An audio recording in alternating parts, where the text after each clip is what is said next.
Hello students, physics में tips and tricks के help से आप सभी प्रॉब्लम्स को सॉल्व नहीं कर सकते without knowing concept on the basis of tips and tricks you cannot solve each and every problem, but knowing the concept you can solve each and every problem. Okay, तो physics का simple सा rule है, सबसे पहले concept को अच्छी तरह से लर्न करो। किसी भी चैप्टर में, कोई भी चैप्टर हो, अगर उसके जो भी कंसेप्ट्स है उन कंसेप्ट को अच्छी तरह से अंडरस्टैंड कर लो। एक बार कंसेप्ट अच्छी तरह से समझ में आने के बाद उस चैप्टर के रिलेटेड जितने भी एमसीक्यूज आप सॉल्व कर सकते हो उन एमसीक्यूज को सॉल्व करो। ओके, हो सकता है कि मैक्सिमम एमसीक्यूज आपसे सॉल्व हो जाए, लेकिन कुछ लिमिटेड एमसीक्यूज अगर सॉल्व नहीं हो रहे तो डबल से उस चैप्टर को रिवाइज करो। एग्जैक्टली हम क्या मिस कर रहे हैं ये समझ में आ जाएगा। अगर फिर भी नहीं हो रहा है तो उन क्वेश्चंस के जो भी सॉल्यूशंस दिए गए हैं उन सॉल्यूशन को एक बार ध्यान से देखना है। ओके, अगर सॉल्यूशन के बेसिस पे आपको समझ में आ जाएगा कि एग्जैक्टली हम क्या मिस कर रहे थे, ओके, कहाँ गलती हो रही थी हमारी, तो ये सिंपल सा फॉर्मूला है। एंड लेक्चर यानी चैप्टर को अच्छी तरह से समझना कंसेप्चुअली। ओके, बार बार कंसेप्ट के ऊपर ही मैं फोकस कर रहा हूँ, कंसेप्चुअल अच्छी तरह से समझना, उसके बाद उसके ऊपर एमसीक्यूज सॉल्व करना। सो बस ये सिंपल सा मेथड है अगर आपको जेईई के एग्ज़ाम में या नीट के एग्ज़ाम में सक्सेसफुल होना है तो। आपने देखा होगा हर साल जेईई के स्पेशली एडवांस में या मेंस में जो भी कुछ क्वेश्चंस आते हैं तो वो नए नए एंगल से क्वेश्चंस पूछे जाते हैं, नए नए टाइप्स के क्वेश्चंस पूछे जाते हैं। ओके, तो आप उन क्वेश्चंस को तभी डील कर सकते हो अगर आपके कंसेप्ट क्लियर है। ओके, तो इस वीडियो में हम एक नए चैप्टर की शुरुआत करने जा रहे हैं। उस चैप्टर का नाम है प्रोजेक्टाइल मोशन। ओके, मेरे ख्याल से इसके 6 वीडियो आएंगे टोटल। तो इस वीडियो में कुछ बेसिक्स हमें डील करना है। सबसे पहले प्रोजेक्टाइल मोशन क्या होता है, उसके कितने टाइप्स है, उसके बाद ऑब्लिक प्रोजेक्टाइल मोशन के अंडर हमें 3 पॉइंट्स को इस वीडियो में लर्न करना है। सबसे पहले इक्वेशन ऑफ ट्रैजेक्टरी, उसके बाद displacement of that projectile, third point हमें जो भी डिस्कस करना है it is nothing but the velocity of that projectile. Okay, तो ये होने के बाद लास्ट 15 मिनट्स इसी वीडियो में हम इस टॉपिक्स के ऊपर यानी जो पॉइंट्स हम डिस्कस कर रहे थे उनके ऊपर कुछ एमसीक्यूज को हम सॉल्व करके आपको बताएंगे। ओके, हम ऐसे एमसीक्यूज को यहाँ पे सॉल्व करके आपको दिखाने वाले हैं जो एमसीक्यूज ऑलरेडी जेईई, नीट या एआईपीएमटी या एआईट्रिपल के एग्जाम में पूछे गए हैं। ओके, तो शुरू करते हैं कुछ basic concept related with this projectile motion. सबसे पहले projectile motion is a special case of a 2-डायमेंशनल मोशन। ओके, अब 2-डायमेंशनल मोशन क्या होता है, 1-डायमेंशनल मोशन क्या होता है, इनमें डिफरेंस क्या है, तो ये हम शुरू करते हैं यहाँ से। Late us imagine that this one is a earth surface. Okay, ये अर्थ का सरफेस है। अब जो भी स्पेस है नियर बाय अर्थ सरफेस वहाँ पे एक्सेलरेशन ड्यू टू ग्रेविटी का इफेक्ट रहेगा। ओके, अगर कोई ऑब्जेक्ट यहाँ पे मान के चलिए एक ऑब्जेक्ट है, इस ऑब्जेक्ट को मैं ऊपर थ्रो करने वाला हूँ with the initial velocity u। Okay, जैसे ही मैं ऑब्जेक्ट को थ्रो करूंगा तो डेफिनेटली इस ऑब्जेक्ट का डी एक्सेलरेशन होगा क्योंकि जो भी नियर बाय स्पेस है वहाँ पे acceleration due to gravity act कर रहा है और एक्सेलरेशन ड्यू टू ग्रेविटी का वैल्यू कितना होगा, it is 9.8 metre per second square और उसका डायरेक्शन कैसा होना चाहिए, it is in a downward direction. Okay, अब देखिए एक्सेलरेशन ड्यू टू ग्रेविटी का डायरेक्शन है डाउनवर्ड डायरेक्शन, आप जिस ऑब्जेक्ट को थ्रो कर रहे हो उसका डायरेक्शन है अपवर्ड डायरेक्शन, यानी इनिशियल वेलोसिटी का डायरेक्शन है अपवर्ड डायरेक्शन। अब यहाँ पे क्या हो रहा है, यहाँ पे जैसे ही ऑब्जेक्ट ऊपर जाना चाहेगा उसका डी एक्सेलरेशन होगा, ऑब्जेक्ट जैसे जैसे ऊपर जा रहा है उसका डी एक्सेलरेशन हो रहा है और एक इंस्टेंट पे उसकी वेलोसिटी की वैल्यू 0 हो जाएगा। उसके बाद due to this gravity, okay, due to this gravity what happen, so object come back to its initial position. अब दोनों केस में अगर देखते हो तो ऑब्जेक्ट का मोशन जो भी हो रहा है it is in a straight line motion. Object का मोशन जो भी हो रहा है इट इज ना स्ट्रेट लाइन मोशन, ऑब्जेक्ट ऊपर जाते हुए और नीचे आते हुए, तो उसका जो भी मोशन हो रहा था it is 100% vertical motion. Okay और इस केस में अगर आपने ध्यान दिया होगा इनिशियल वेलोसिटी का डायरेक्शन और एक्सेलरेशन ड्यू टू ग्रेविटी का डायरेक्शन, ये दोनों का डायरेक्शन कैसा है, इट इज उसमें एंगल कितना है, so angle is equal to 180 degree. Okay ये इनिशियल वेलोसिटी ऊपर के डायरेक्शन में है, इनिशियल वेलोसिटी की बात कर रहा हूँ, और acceleration due to gravity downward direction में है, सो दोनों डायरेक्शन में एंगल जो भी होगा it is equal to 180 degree. Okay so अगर angle between initial velocity and acceleration due to gravity, इन दोनों में एंगल अगर 180 डिग्री है तो उस वक्त उस ऑब्जेक्ट का जो भी मोशन होगा it is nothing but the straight line motion, और motion in a one dimension.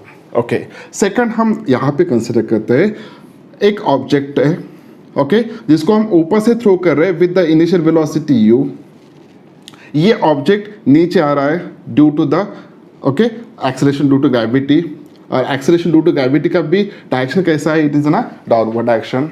तो यहाँ पे इनिशियल वेलोसिटी और acceleration due to gravity, okay जो भी उस ऑब्जेक्ट का एक्सेलरेशन होने वाला है ड्यू टू द ग्रेविटी, इन दोनों का डायरेक्शन कैसा है, सेम है। तो डायरेक्शन अगर सेम है तो थीटा की वैल्यू कितना बनेगा यहाँ पे, it is equal to 0 degree, it is equal to 0 degree. अब इसमें भी उस ऑब्जेक्ट का जो भी मोशन होगा that motion is nothing but the straight line motion. Okay so ये भी वन डायमेंशनल मोशन का एग्जांपल है, ये भी वन डायमेंशनल मोशन का एग्जांपल है। अगर थर्ड केस आप यहाँ पे कंसिडर कर रहे हैं, मान के चलिए कि एक ऑब्जेक्ट है, इस ऑब्जेक्ट को मैं थ्रो करने वाला हूँ with the initial velocity u। Okay इसको एक इनिशियल वेलोसिटी देखिए, इसको मैं थ्रो करने वाला हूँ।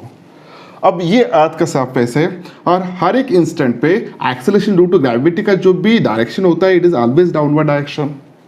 ओके तो इस केस में ऑब्जेक्ट का जो भी मोशन होने वाला है वो मोशन कुछ इस तरीके से होगा। So object is going in upward direction, it come back to the ground surface. Okay ये सबसे पहले ऊपर जाएगा और नीचे आएगा। अब इस ऑब्जेक्ट के मोशन के बारे में हम अगर डिस्कस करते हैं, so it is not a one dimensional motion, क्योंकि जब ऑब्जेक्ट का यहाँ पे मोशन हो रहा है तो ध्यान से देखिएगा, अगर मैं ये वाई एक्सिस कंसिडर कर रहा हूँ, अगर ये एक्स एक्सिस कंसिडर करता हूँ, जब ऑब्जेक्ट यहाँ पे था ओके ओरिजिन पे, तो उसका एक्स कोऑर्डिनेट 0 था, वाई कोऑर्डिनेट 0 था। जैसे जैसे ऑब्जेक्ट ऊपर जा रहा है तो उसका एक्स कोऑर्डिनेट की वैल्यू बढ़ रहा है और वाई कोऑर्डिनेट की वैल्यू बढ़ रहा है। ओके जब ऑब्जेक्ट यहाँ तक आएगा तो यहाँ तक उसका एक्स कोऑर्डिनेट की वैल्यू बढ़ चुका है और साथ साथ वाई कोऑर्डिनेट की वैल्यू बढ़ चुका है, लेकिन ऑब्जेक्ट जैसे जैसे नीचे आ रहा है उसका एक्स कोऑर्डिनेट की वैल्यू बढ़ रहा है, वाई कोऑर्डिनेट की वैल्यू कम हो रहा है। मुझे सिर्फ इतना बताना है कि इसका मोशन अगर आपको स्टडी करना है तो आपको दोनों कोऑर्डिनेट उसके पता होना चाहिए। The first coordinate is the X coordinate, second coordinate is the Y coordinate. अगर ये दोनों कोऑर्डिनेट्स आपको अच्छी तरह से पता है तो ही इसकी स्टडी आप कर सकते हो। अब इस केस में मैं आपको ये पूछना चाहता हूँ कि इनिशियल वेलोसिटी और एक्सेलरेशन ड्यू टू ग्रेविटी, क्या इन दोनों में का एंगल 0 डिग्री था, क्या वो 180 डिग्री था? The answer is that not. इन दोनों के अलावा कुछ भी एंगल अगर है, okay u that is initial velocity and g, इन दोनों में जो भी एंगल है, if it is not equal to 0, if it is not equal to 180, इनके अलावा कुछ भी एंगल होगा तो that motion is nothing but the 2 dimensional motion. Okay specially इस टाइप के मोशन को हम प्रोजेक्टाइल मोशन कहेंगे। ओके तो यहाँ पे देखिए थीटा और जी सॉरी इनिशियल वेलोसिटी और एक्सेलरेशन ड्यू टू ग्रेविटी, इन दोनों में एंगल अगर 180 डिग्री है तो जो भी ऑब्जेक्ट का मोशन होगा स्ट्रेट लाइन होगा। अगर इन दोनों में एंगल यानी इनिशियल वेलोसिटी और एक्सेलरेशन ड्यू टू ग्रेविटी अगर एंगल 0 है तो भी स्ट्रेट लाइन मोशन होगा। लेकिन इन दोनों एंगल के अलावा कोई भी एंगल हो, अगर आप ऑब्जेक्ट को ऐसे डायरेक्शन में थ्रो कर रहे हैं जिसमें वो इनिशियल वेलोसिटी एक तो पैरेलल नहीं है और एंटी पैरेलल भी नहीं है, ऐसे केसेस में उस ऑब्जेक्ट का जो भी मोशन होगा that is nothing but the projectile motion. यहाँ पे देखिए, यहाँ पे दोनों का डायरेक्शन अगर देखते हो तो एंटी पैरेलल है, यहाँ पे दोनों का डायरेक्शन अगर देखते हो तो पैरेलल है। तो आप पैरेलल और एंटी पैरेलल छोड़ के आप किसी भी डायरेक्शन से थ्रो कीजिए उसको, तो डेफिनेटली उसका जो भी मोशन होगा वो प्रोजेक्टाइल मोशन हम कहेंगे उसको।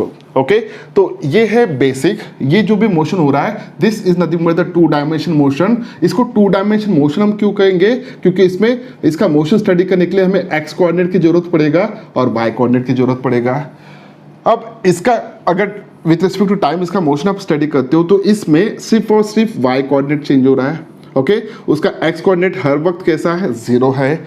इसमें भी उसका वाई कोऑर्डिनेट चेंज हो रहा है। ओके, पहले वाई कोऑर्डिनेट की वैल्यू बढ़ते जा रहा है, उसके बाद वो कम होते जा रहा है। तो इस केस में पहले बढ़ रहा है बाद में कम हो रहा है, और इस केस में कंटिन्यूसली वो कम हो रहा है अगर मैं यहाँ पे ओरिजिन कंसिडर करता हूँ तो। ओके, तो ये 1 डायमेंशन मोशंस है, 1D motion, this is 1D motion, this one is a 2D motion. अब हमें प्रोजेक्टाइल मोशन के बारे में डिस्कस करना है। Okay, projectile motion is nothing but the special case of 2 dimensional motion. लेकिन प्रोजेक्टाइल मोशन स्टडी करते वक्त हमें कुछ बेसिक कंसेप्ट्स डिस्कस करने हैं। ओके, सो कौन सा, कुछ अजम्पशंस हमें यहाँ पे कंसिडर करने हैं, कुछ चीज़ें हमें यहाँ पे अज्यूम करने हैं।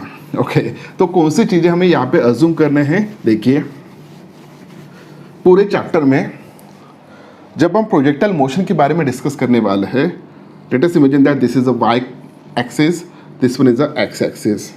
ओके, यहाँ पे एक प्रोजेक्टाइल को आप थ्रो कर रहे हैं फ्रॉम दिस। ओके, उस प्रोजेक्टाइल मोशन, उसका ऑब्जेक्ट का जो भी मोशन होगा that motion is takes place like this one. Okay, उसका मोशन जो भी हो रहा है it is takes place like this one. Okay, अब यहाँ पे अगर हम इस ऑब्जेक्ट का मोशन स्टडी कर रहे हैं तो motion takes place like this one. ये कौन सा एक्सिस है, एक्स एक्सिस है। ये कौन सा एक्सिस है, वाई एक्सिस है। ओके, जैसे कि हमने अभी डिस्कस किया था कि इसकी इनिशियल वेलोसिटी और acceleration due to gravity, okay, इन दोनों का डायरेक्शन कैसा होना चाहिए, रादर देन 0 डिग्री और 180 डिग्री। ओके, अब यहाँ पे देखिए इनिशियल वेलोसिटी का डायरेक्शन और एक्सेलरेशन ड्यू टू ग्रेविटी का डायरेक्शन ये डिफरेंट है रादर देन 0 और 180 डिग्री। ओके, तो जब हम प्रोजेक्टाइल मोशन स्टडी करेंगे तो उस वक्त हमें 4 पॉइंट्स को अज्यूम करना है। द फर्स्ट पॉइंट कौन सा, जब भी ऑब्जेक्ट का मोशन होगा, ओके, आप अर्थ के सरफेस पे ही किसी ऑब्जेक्ट को ऐसे थ्रो करने वाले हो। ओके, जब ऑब्जेक्ट का मोशन होगा तो डेफिनेटली जब मोशन हो रहा है तो बीच में एयर के पार्टिकल्स है। ओके, सभी तरफ एयर के पार्टिकल्स होंगे, यहाँ पे एयर के पार्टिकल्स होंगे। तो एयर के पार्टिकल्स क्या कर सकते हैं, इस ऑब्जेक्ट का जो भी मोशन हो रहा है इसको वो अपोज कर सकते हैं, उसको हम बोलेंगे एयर रेजिस्टेंस। ओके, लेकिन हम ऐसा अज्यूम करके चलते हैं जब हम प्रोजेक्टाइल मोशन को स्टडी कर रहे हैं तो वहाँ पे एयर नहीं है, एयर पार्टिकल नहीं है, एटमॉस्फेयर नहीं है, तो जो भी मोशन हो रहा है it is takes place in a vacuum, ऐसा हम इमेजिन करके चलेंगे। ओके, एयर का रेजिस्टेंस यहाँ पे 0 होगा। Okay, the first point it is nothing but the no air resistance.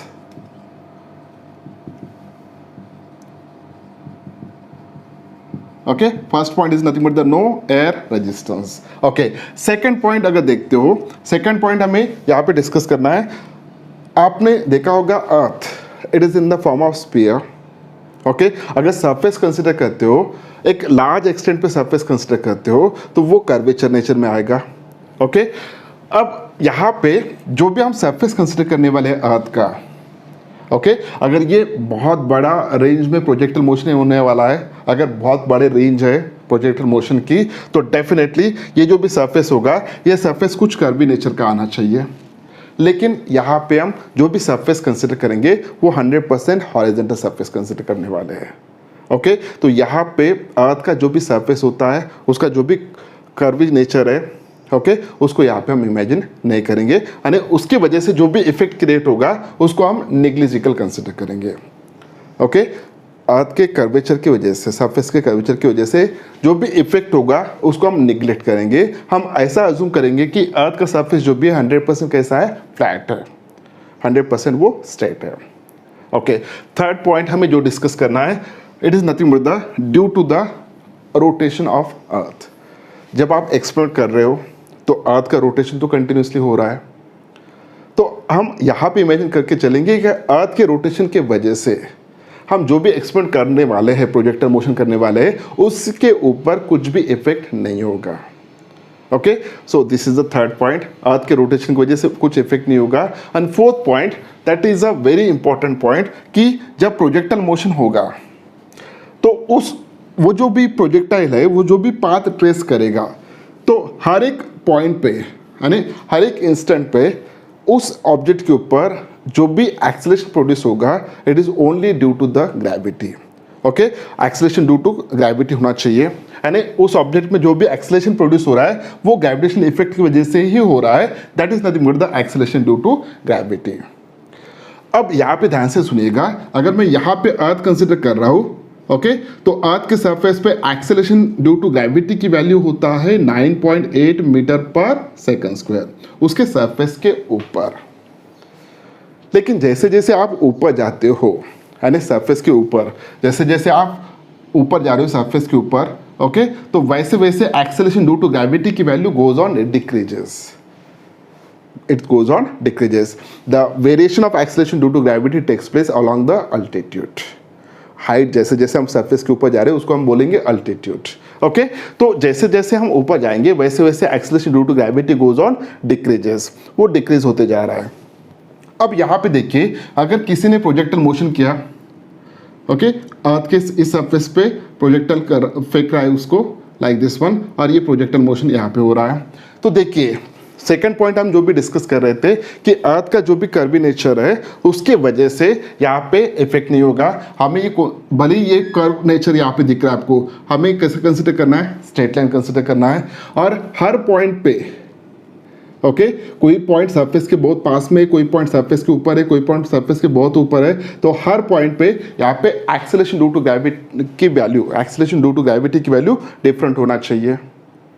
Okay, लेकिन हम जो भी एक्सपेरिमेंट यहाँ पे परफॉर्म कर रहे हैं, ओके, ये जो भी हाइट है ये हाइट बहुत कम है ऐसा इमेजिन करके चलेंगे, और हर पॉइंट पे एक्सेलरेशन ड्यू टू ग्रेविटी की वैल्यू सेम रहेगा, that is nothing but the 9.8 metre per second square. Okay, जैसे ग्रेविटेशन का चैप्टर चालू होगा तो दूसरा या तीसरा पॉइंट वहाँ पे आपको ये लर्न करने को मिलेगा कि जैसे जैसे हम ऊपर जा रहे सरफेस के वैसे वैसे एक्सेलरेशन ड्यू टू ग्रेविटी की वैल्यू कम कम होती जाती है। ओके, सो ये होगा fourth point. Okay, the first point is no air resistance, second point is we assume that due to the shape of that earth surface the effect is negligible, उसका कुछ effect नहीं हो रहा है उसके shape की वजह से। ओके, थर्ड पॉइंट जो भी है due to the rotation of earth, यानी अर्थ रोटेट हो रहा है, तो अर्थ के रोटेशन की वजह से यहाँ पे हमारे जो एक्सपेरिमेंट कंसिडर करने वाले, एक्सपेरिमेंट परफॉर्म करने वाले उसके ऊपर इफेक्ट नहीं हो रहा है। अब देखिए थोड़ा सोचिए, अगर अर्थ रोटेट हो रहा है ऐसे, अगर मैंने कोई चीज़ ऐसे फेंक दिया तो डेफिनेटली जहाँ पे वो गिरना चाहिए था वहाँ पे नहीं गिरेगा, कुछ अलग जगह पे गिरेगा क्योंकि अर्थ का रोटेशन हो रहा है। ओके, तो हम इस इफेक्ट को यहाँ पे नेग्लिजिबल कंसिडर कर रहे हैं, उसको निगलेक्ट कर रहे हैं। फोर्थ पॉइंट, हर इंस्टेंट पे, हर उसके पाथ में, हर पॉइंट पे, ओके, ट्रैजेक्टरी का जो भी पाथ होता है हर पॉइंट पे एक्सेलरेशन ड्यू टू ग्रेविटी की वैल्यू कैसा है, सेम है, और हर वक्त उसका डायरेक्शन कैसा होना चाहिए, डाउनवर्ड होना चाहिए। एक्सेलरेशन ड्यू टू ग्रेविटी का वैल्यू डाउनवर्ड होना चाहिए। ओके, तो ये कुछ अजम्पशन यहाँ पे हम करके चल रहे हैं। ओके, इन चार अजम्पशंस को आपको याद रखना है, इसके ऊपर भी ऑब्जेक्टिव क्वेश्चन में थ्योरेटिकल बेस्ड क्वेश्चंस आ सकते हैं। ओके, अब स्पेशली जेडब्ल्यू के जो बच्चे हैं उनके लिए अगर एयर रेजिस्टेंस है तो इफेक्ट क्या होगा ये हम लास्ट लेक्चर में डिस्कस करने वाले हैं। ओके, तो फिलहाल हम जो भी डिस्कस करेंगे इन चार पॉइंट्स को हम कंसिडर करके चलेंगे। नेक्स्ट पॉइंट हम डिस्कस करते हैं टाइप्स ऑफ प्रोजेक्टाइल्स मोशन, कितने टाइप्स के प्रोजेक्टाइल मोशन हो सकते हैं। तो सबसे पहला पॉइंट आता है, it is nothing but the oblique projectile motion. The first point is nothing but the oblique projectile motion.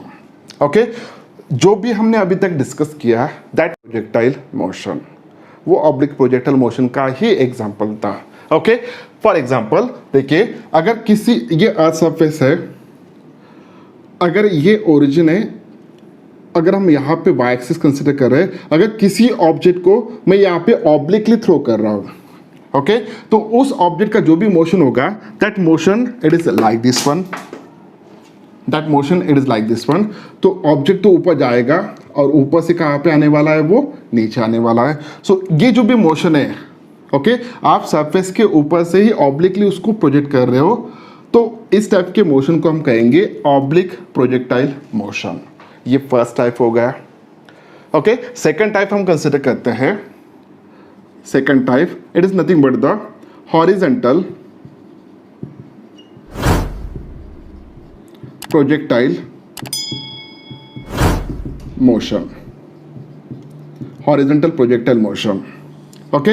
इस टाइप के मोशन में, अरे ये जो भी टाइप है प्रोजेक्टाइल मोशन का, ये एग्जैक्टली कैसा होगा, ओके।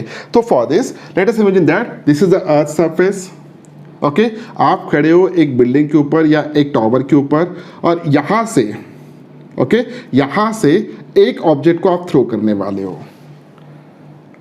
अब जो भी वेलोसिटी आप इसको देने वाले हो, that velocity is nothing but the 100% horizontal velocity, okay.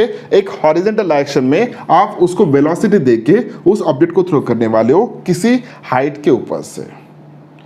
अब ये अर्थ सरफेस है, अब ये ऑब्जेक्ट जैसे ही यहां से उसको थ्रो करोगे तो उसका जो भी मोशन होगा, the motion of this object takes place like this one, और यहां पे आके वो गिरेगा, ओके। अब ये जो भी मोशन यहाँ पे हो रहा है, so this type of motion it is called as an horizontal projectile motion, क्योंकि उसकी इनिशियल वेलोसिटी जो भी है it is projected horizontally, okay. तो उसका इनिशियल वेलोसिटी जो भी है वो हॉरिजॉन्टल डायरेक्शन में है, it is projected horizontally, that's why इसका जो भी मोशन बाद में होने वाला है it is called as an horizontal projectile motion, okay. So this is the initial velocity which is projected horizontally, okay. ये सेकंड टाइप है। थर्ड टाइप हम डिस्कस करेंगे यहाँ पे, which is nothing but the oblique projectile motion. Third point it is the oblique projectile motion on, oblique projectile motion on incline surface.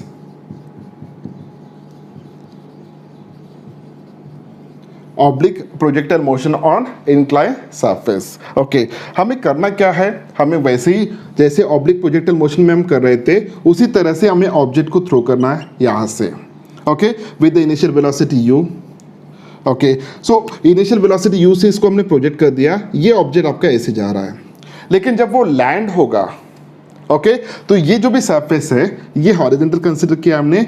ऐसे horizontal surface न करते हुए हम एक इंक्लाइन सरफेस कंसीडर करने वाले हैं, ओके।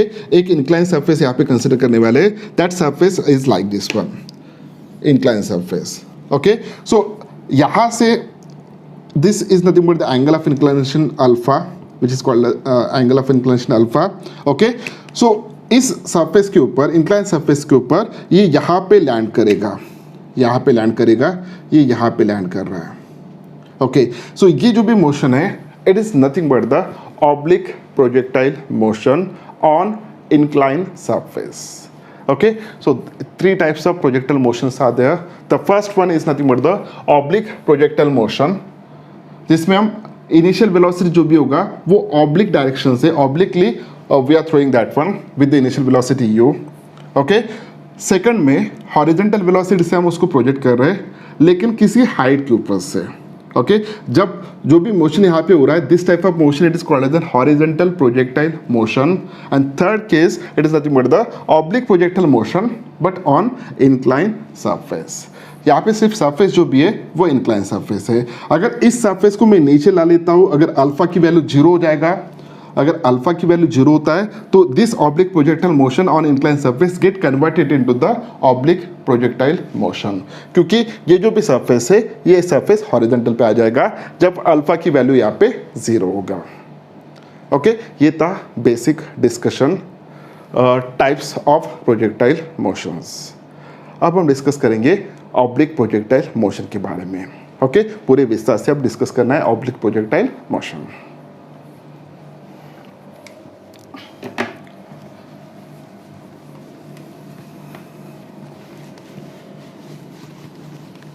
ऑब्लिक प्रोजेक्टाइल मोशन में हमें 3 पॉइंट्स के ऊपर फोकस करना है। The first one is the equation of trajectory, okay. अब देखिए, let us imagine that this one it is nothing but the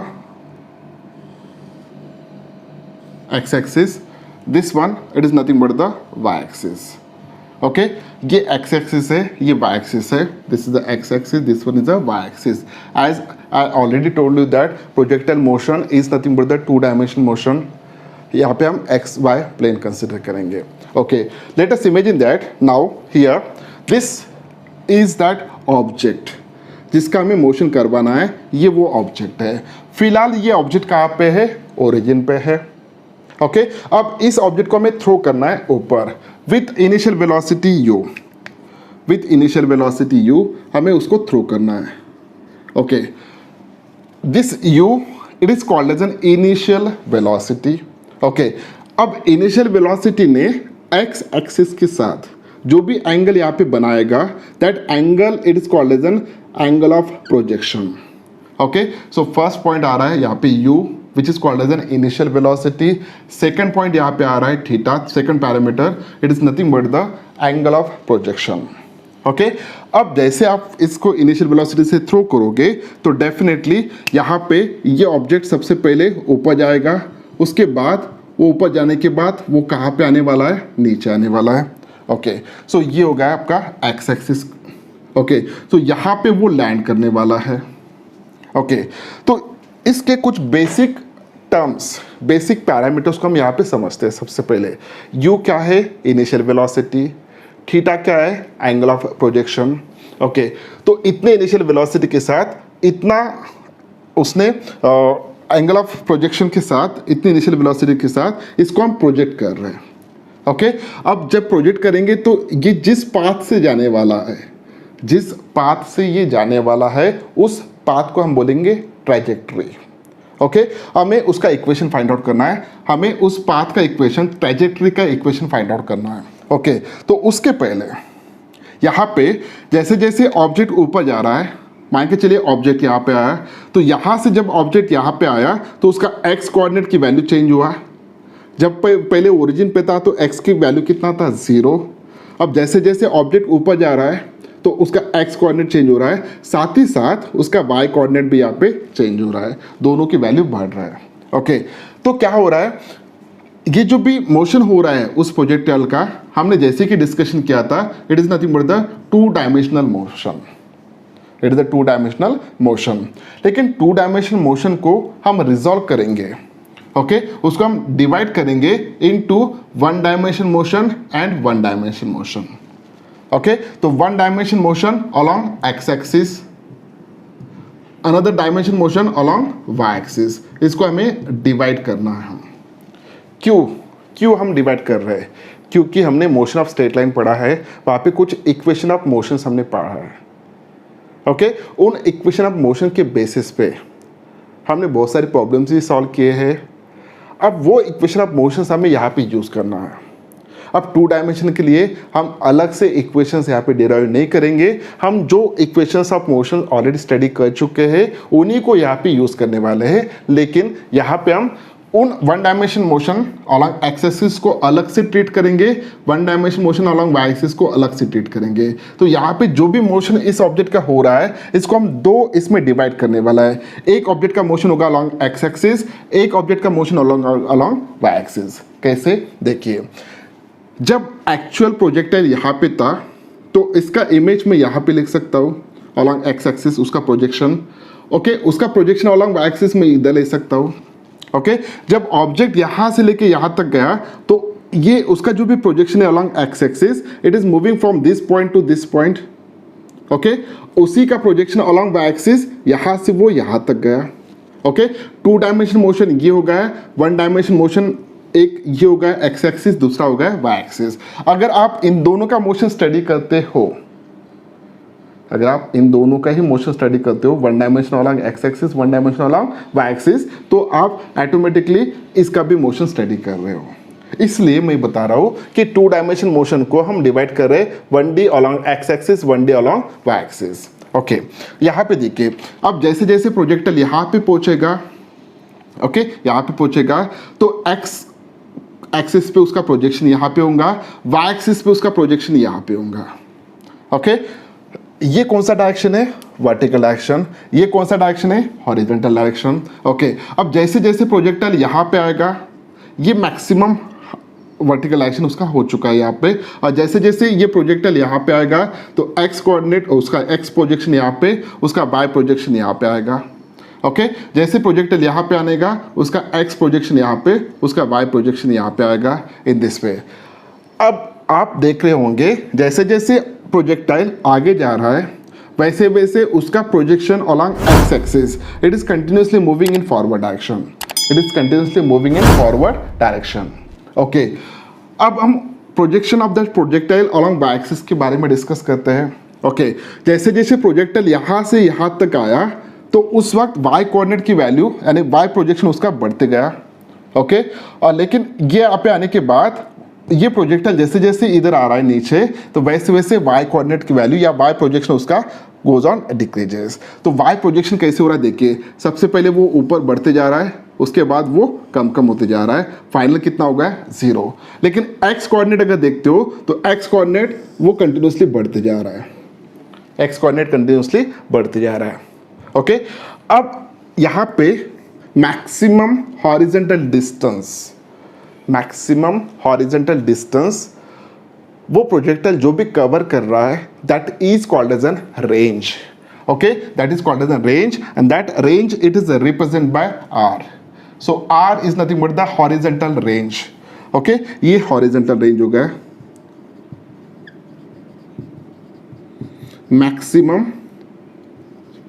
maximum horizontal distance covered by that projectile it is called as a range.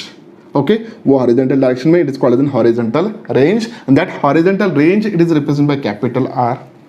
Okay, maximum vertical distance covered by that projectile during its motion, maximum vertical distance covered by that projectile during its motion. Okay, during its projectile motion. So maximum vertical distance अगर देखते हो तो यहाँ से लेके maximum Y यहाँ तक आया, उसके बाद उसकी वैल्यू कम होते गया। तो ये जो भी डिस्टेंस है this is nothing but this distance. Okay, ये डिस्टेंस है। सो ये जो भी डिस्टेंस है this is nothing but the maximum height. Maximum height it is represent by capital H. Maximum height it is represented by capital H. Okay, so capital H is nothing but the maximum height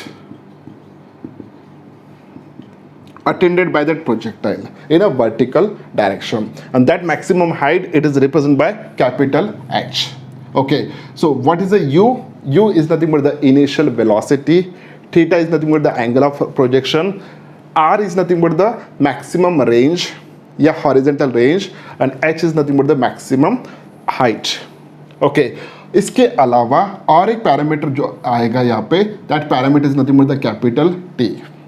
what is the capital T? It is the time of flight, it is the time of flight. Okay, time of flight, how can you define time of flight? Time of flight is defined as total time spend that bye projectile in a air.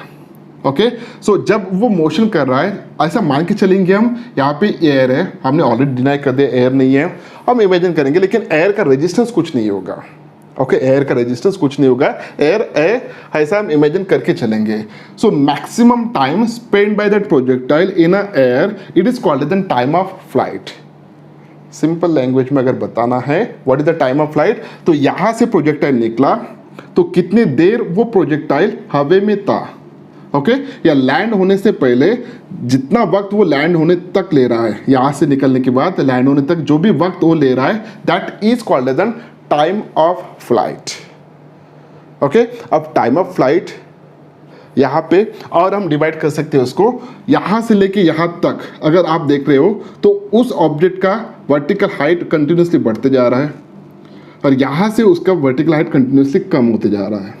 Okay, so this is called as the time of ascent. This is called as the time of descent. So यहाँ पे time of ascent it is nothing but the total time taken by that projectile to reach maximum height. Okay, maximum height reach करने तक निकलने के बाद यहाँ से project motion शुरुआत होने के बाद up to the maximum height तक जो भी टाइम ले रहा है वो that is called as the time of ascent. Okay, maximum height के बाद लैंड होने तक जो भी टाइम वो प्रोजेक्टाइल ले रहा है this is called as time of descent. So time of ascent plus time of descent, it is called as an time of flight. इसके बारे में हम बाद में डिस्कस करेंगे। ओके, तो ये कुछ बेसिक पैरामीटर्स है, ये प्रोजेक्टाइल मोशन के साथ एसोसिएट होते हैं और इन्हीं के ऊपर पूरा प्रोजेक्टाइल मोशन डिपेंड है। Okay, you, theta, capital H, capital R and capital T. Okay, तो यहाँ पे ये कुछ बेसिक चीज़ें यहाँ पे हो गया। ओके, अब देखिए यहाँ पे u is the initial velocity, theta is nothing but the angle of projection, r is nothing but the maximum range, that is the horizontal distance, h is nothing but the maximum height covered by that projectile, and t is nothing but the time of flight, time of flight. Okay, तो अब हम derive करने जा रहे हैं equation of trajectory. Okay, तो equation of trajectory क्या है वो देखेंगे, और टू डायमेंशनल मोशन का जो भी प्रॉब्लम है हमने उसको डिवाइड कर दिया इनटू वन डायमेंशनल मोशन, यानी दो केसेस अलग अलग हम डील करने वाले हैं। One is along X axis, another one is along Y axis. Okay, तो अब हम फाइंड आउट करने जा रहे हैं equation of trajectory.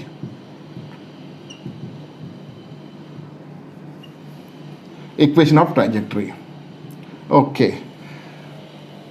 now here let us imagine that u is nothing but the initial velocity. Okay, अब मुझे बताइए ये जो भी इनिशियल वेलोसिटी हमने उस ऑब्जेक्ट को थ्रो किया था, ये ऑब्लिकली थ्रो किया था, क्या वो अलोंग एक्स एक्सिस था? नहीं। क्या वो अलोंग वाई एक्सिस था? नहीं।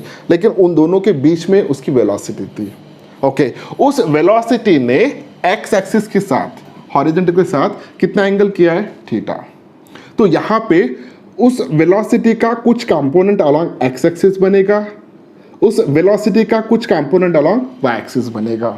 ओके, तो उस वेलोसिटी का कंपोनेंट अलोंग एक्स एक्सिस कितना बनना चाहिए? तो आंसर है it is nothing but the u cos theta, क्योंकि उस वेक्टर ने इस हॉरिजॉन्टल डायरेक्शन के साथ थीटा इतना एंगल किया है, तो हम वेक्टर में ऑलरेडी पढ़ चुके हैं कि इसका कंपोनेंट कितना आएगा, it is nothing but the u cos theta along X axis. Okay, opposite direction में कितना आना चाहिए इसका? It is nothing but the u sin theta. Okay, तो इस डायरेक्शन में वेलोसिटी जो भी होगा इस डायरेक्शन में along Y axis, it is value of this initial velocity is nothing but the u sin theta, और उस इनिशियल वेलोसिटी का direction component along x axis कितना होना चाहिए? u cos theta. So u cos theta is nothing but the horizontal component because this is along the horizontal direction. u sin theta, it is called as a vertical component of initial velocity. हम जिसको resolve कर रहे थे वो initial velocity था। Okay, it is not a instantaneous velocity. जिस वक्त उसको हम जस्ट प्रोजेक्ट कर रहे हैं उस वक्त की जो भी वेलोसिटी है that is nothing but the initial velocity, और ये जो भी u cos थीटा है ये इनिशियल वेलोसिटी का कंपोनेंट है हॉरिजॉन्टल डायरेक्शन में, और ये इनिशियल वेलोसिटी का कंपोनेंट है वर्टिकल डायरेक्शन में। ओके, इतना आपको याद रखना है, ये इनिशियल वेलोसिटीज के कंपोनेंट है। बच्चे अक्सर यहाँ पे गलतियाँ करते हैं। ओके, अब देखिए जैसे जैसे प्रोजेक्टर ऊपर जा रहा है तो हर एक इंस्टेंट पे आप देख रहे होंगे कि ये अर्थ का सरफेस है, अर्थ के सरफेस की वजह से हर इंस्टेंट पे उस ऑब्जेक्ट के ऊपर एक्सेलरेशन प्रोड्यूस हो रहा है, और वो एक्सेलरेशन का डायरेक्शन कैसा है? It is in a downward direction. Okay, और वो एक्सेलरेशन किससे रिप्रेजेंट करेंगे हम? g से। g is nothing but the acceleration due to gravity. Okay, अब ये जो भी एक्सेलरेशन ड्यू टू ग्रेविटी है, ओके, हर इंस्टेंट पे जो भी उसके ऊपर एक्ट हो रहा है उस प्रोजेक्टाइल के ऊपर, इसका डायरेक्शन देखेंगे तो it is in a downward direction. Okay, क्या यहाँ पे ये जो भी डायरेक्शन है it is purely along the Y axis, it is not along the X X. X axis direction में, हॉरिजॉन्टल डायरेक्शन में इस ग्रेविटी का कोई कंपोनेंट आएगा क्या? Answer is that no. जो भी एक्सेलरेशन उस ऑब्जेक्ट का हो रहा है it is always downward direction. Okay, downward direction में हो रहा है मीन्स वर्टिकल डायरेक्शन में हो रहा है। ओके, उसका इफेक्ट हॉरिजॉन्टल डायरेक्शन में कुछ भी नहीं होगा। अब मेरी बात ध्यान से सुनना है आपको कि एक्स एक्सिस हम अलग से ट्रीट कर रहे हैं, वाई एक्सिस हम अलग से ट्रीट कर रहे हैं। जो भी प्रोजेक्टाइल मोशन था it is a two dimension motion, इसको हम डील कर रहे हैं one dimension motion and one dimension motion में। ओके, दो वन डायमेंशन मोशन हम स्टडी कर रहे हैं। Okay, one first dimension motion is along x axis, second one dimension motion is along y axis. Okay, along x axis what was the initial velocity of that projectile? So initial velocity उसका था u cos theta. उस projectile की initial velocity along X axis कितना था u cos theta. Okay, उस projectile की initial velocity along y axis कितना था? It is nothing but the u cos sorry u sin theta. Okay, अब देखिए किसी भी टाइम पे, ओके, सो पार्टिकल को यहां से यहां तक रीच होने के लिए मान के चलिए t इतना टाइम लग रहा है, स्मॉल टी इतना टाइम, तो उसका प्रोजेक्शन यहाँ तक रीच होगा. तो यहाँ से यहाँ तक रीच होने के लिए इसको भी कितना टाइम लगना चाहिए? टी. इसको भी कितना टाइम लगना चाहिए? टी.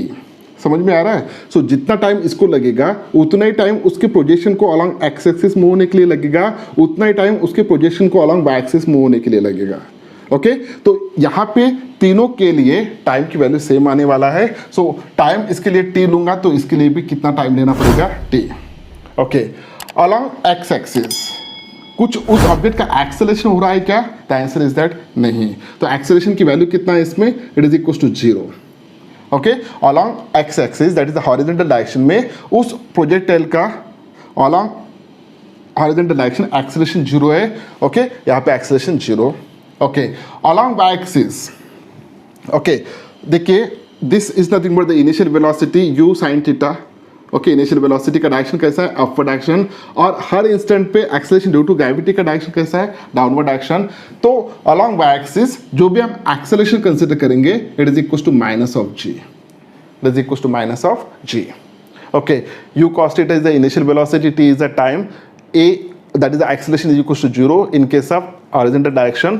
और जो भी डिस्प्लेसमेंट यहाँ पे होने वाला है, ओके, उस डिस्प्लेसमेंट को हम x से रिप्रेजेंट करेंगे, इसमें डिस्प्लेसमेंट को हम y से रिप्रेजेंट करेंगे. ओके, ये x एक्सिस है, ये y एक्सिस है. डिस्प्लेसमेंट हम x से रिप्रेजेंट करेंगे, इधर y एक्सिस. ओके, अब मुझे बताइए कि हॉरिजॉन्टल डायरेक्शन में उस जो भी प्रोजेक्शन है उसका एक्सेलरेशन ही नहीं हो रहा है.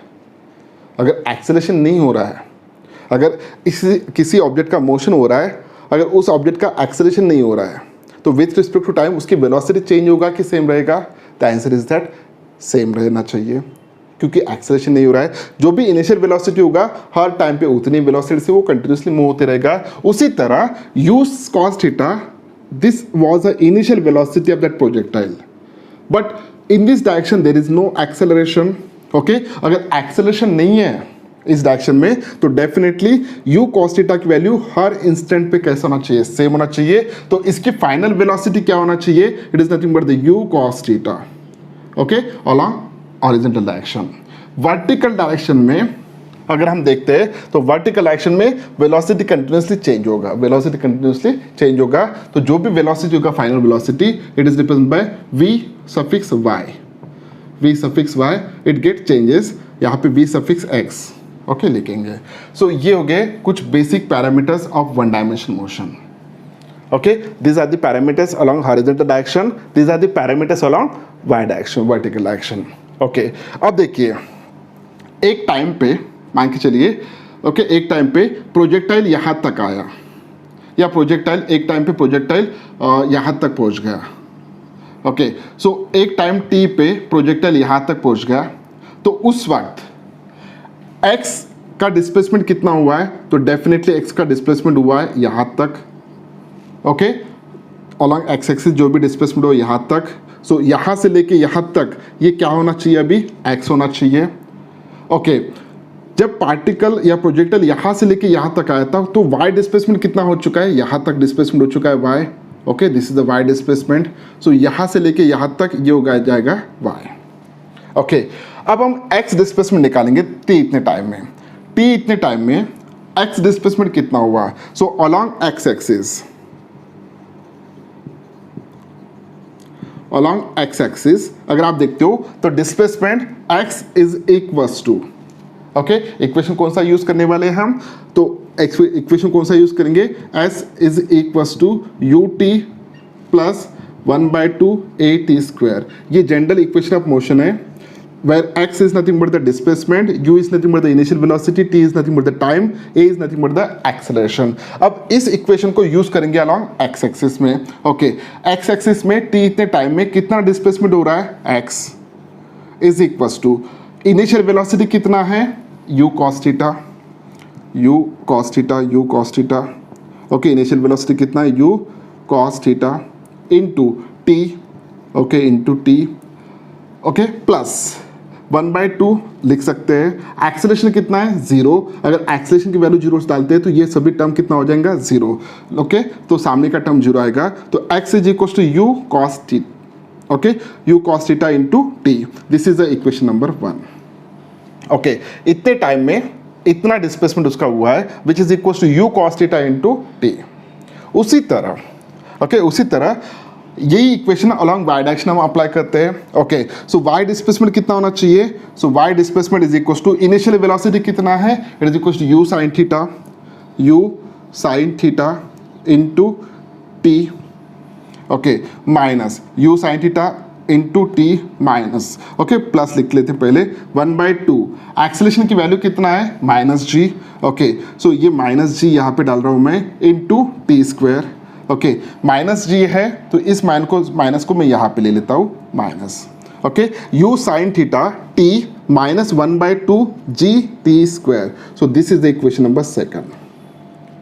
ओके, हमने सिर्फ इक्वेशन डिस्प्लेसमेंट फाइंड आउट किया, x displacement and y displacement. Okay, अब देखिए x की वैल्यू इतना आया, y की वैल्यू इतना आया. अब हम क्या करने वाले हैं, इस इक्वेशन के बेसिस पे, ये जो भी इक्वेशन है इसके बेसिस पे हम लिख सकते हैं it is nothing but the t is equals to x upon u cos theta.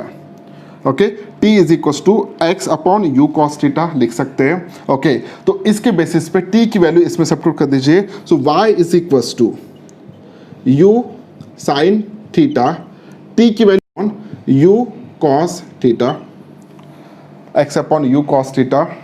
Okay, minus 1/2 into g into t square है तो x square upon u square cos square theta. Okay, हम final equation की तरफ आ रहे हैं. Here u gets cancel. Okay, x into sine theta upon cos theta. So therefore y is equals to, okay, Y is equals to x tan theta आएगा, x tan theta minus 1/2 g x square upon u square cos square theta. ये जो भी equation है, this equation it is called as an equation of trajectory. Okay, मैं इस equation को यहाँ पे लिख लेता हूँ. y is equals to x tan theta minus g x square upon 2 u square cos square theta. So इसको हम इक्वेशन ऑफ ट्राइजेक्टरी बोलेंगे. ओके, इसको हम इक्वेशन ऑफ ट्राइजेक्टरी क्यों बोलते हैं. ओके, ये इंफॉर्मेशन हमें क्या दे रहा है, it gives this equation gives the relation between x and y. For example, okay, मैंने अगर आपको एक इक्वेशन दे दिया x is equals to y या y is equals to x, y is equals to x. Okay, अगर आपको मैंने बोला कि इसका एक डायग्राम निकालिए, यानी कर्व निकालिए, तो कैसा आएगा, अगर x की वैल्यू 0 है तो y की वैल्यू 0 होगा, x की वैल्यू 1 है तो y की वैल्यू 1 होगा, x की वैल्यू 2 है तो y की वैल्यू 2 होगा. इस इक्वेशन के बेसिस पे अगर हम इस इक्वेशन के बेसिस पे ग्राफ प्लॉट करते हैं ग्राफ पेपर पे, अगर x की वैल्यू 0 तो y की वैल्यू 0, अगर x की वैल्यू 1 तो y की वैल्यू 1, पॉइंट यहाँ पे आ गया, x की वैल्यू 2 y की वैल्यू 2, पॉइंट यहाँ पे आ गया. इन दिस पे अगर यहाँ पे आप देखते हो, so this become a straight line. यानी ये जो भी इक्वेशन था x is equal to y, okay, या y is equal to x, ये एक कर्व को रिप्रेजेंट कर रहा था. ओके, x एंड y में एक रिलेशन है, इसका मतलब है वो एक कर्व है. उसी तरह इक्वेशन ऑफ सर्कल लिख सकते हो. Okay, X square plus Y square is equal to R square. ये जो भी इक्वेशन है X square plus Y square is equal to R square. Okay, ये जो भी इक्वेशन है this is called an equation of circle. इसका मतलब क्या है, अगर आप एक्स एंड वाई की वैल्यू सब्स्टिट्यूट करते जाते हो तो अगर जब ग्राफ प्लॉट करेंगे आप, ओके, ये एक्स एक्सिस है, ये वाई एक्सिस है, ये ओरिजिन है, जब आप ग्राफ प्लॉट करोगे तो graph is like this one. Okay, तो यहां पे ये क्या बना, सर्कल बन रहा है। सो इसको कहते हैं इक्वेशन ऑफ सर्कल। तो अगर आप यहां पे हो, ओके, अगर यहां पे x की वैल्यू कितना होगा, यहां पे x की वैल्यू कितना होगा, तो x की वैल्यू x लेंगे, यहां पे y की वैल्यू कितना होगा, 0। ओके, तो इक्वेशन कैसा आएगा इस पॉइंट पे, तो x square is equal to R square and x is equal to r। इसका मतलब क्या है, okay, it is nothing but the radius of that circle. Okay, जब आप इस पॉइंट पे होंगे तो x की वैल्यू कितना आएगा, 0। तो उस केस में y square is equal to R square, y is equal to r, यानी यहाँ पे पॉइंट आएगा।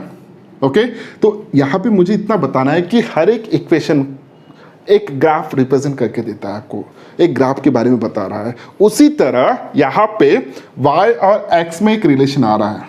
ओके, लेकिन ये जो भी रिलेशन है, ये रिलेशन कुछ ऐसा है, y is equal to ax minus B X square, y is equal to ax minus B X square. ये जो भी इक्वेशन है, this is a equation of parabola.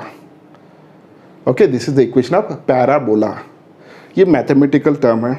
Okay, hyperbola, parabola, circle, ellipse. तो उसी में जो भी कर्व यहाँ पे दिख रहा है हमें, this is nothing but the parabolic path. Okay, so y is equal to ax minus B X square, this is a parabolic equation. अब ये पैराबोलिक इक्वेशन है। अब इस इक्वेशन को जब हम इसके साथ कंपेयर कर रहे हैं, okay, tan theta is nothing but the one constant which is equal to a minus X square है, तो बाकी b is equal to G upon 2u square cos square theta, ये भी कांस्टेंट है। सो जब हम इस इक्वेशन के बारे में डिस्कस करते हैं, this equation is nothing but the equation of parabola. और ये जो भी पाथ है, this is called as an parabolic path. Okay, तो इस इक्वेशन को आपको याद रखना है, y is equal to x tan theta minus g x square upon 2u square cos square theta, this is called as an equation of parabola and equation of trajectory of that. Okay, हमने बहुत सारे basic points को इसमें discuss कर चुके हैं। हमें discuss करना था 2 पॉइंट्स अवर, लेकिन वीडियो बहुत लंबा बन जाएगा। इससे बेटर है कि हम दूसरे पार्ट में डिस्प्लेसमेंट ऑफ दिस प्रोजेक्टाइल और उसकी वेलोसिटी, इंस्टेंटेनियस वेलोसिटी की बारे में बात करेंगे, और इन तीनों पॉइंट्स के ऊपर हम कुछ प्रॉब्लम्स को सॉल्व करेंगे। ओके, सेकंड पार्ट में। तब तक के लिए थैंक यू वेरी मच। अगर आपको ये वीडियो अच्छा लगा तो इस वीडियो को लाइक कीजिए, अपने दोस्तों के साथ शेयर कीजिए, और इस चैनल को अभी तक अगर आपने सब्सक्राइब नहीं किया तो इस चैनल को सब्सक्राइब कीजिए। Thank you very much once again, bye bye.